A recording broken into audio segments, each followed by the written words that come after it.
for RWE, the story for offshore started in Wales.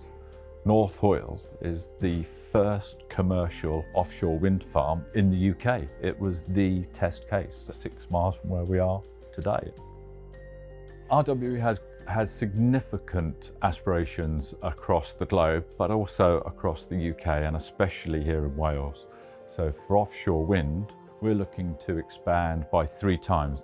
Getting the next phase of talent through RWE is incredibly vital. You're not going to grow 3 times into an industry sector where we don't know quite how to build the infrastructure yet without having one of the world's best talent pools. And we sit now here at Mandrillo College, which is our centre of excellence for our apprentices. So all our apprentices from across the UK come to North Wales, and they have been since 2012.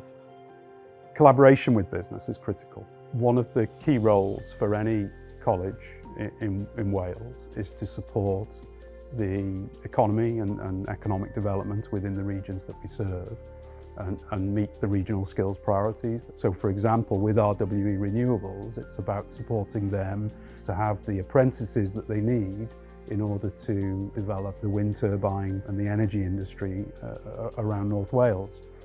So as well as our apprentice programme being here for the UK, also our technician programme is here, where they've got 30 technicians, age ranges from 20 to 50, who are looking at upskilling themselves to try and help themselves get those jobs of the future. So maybe an engineering manager or a production manager or operations managers. So having a course that allows them to develop those skills gives us the skills of the future for our growth aspirations. Being in the world of renewables and producing energy it's a thrill. You're actually doing something good for the planet. You're doing something that everybody needs.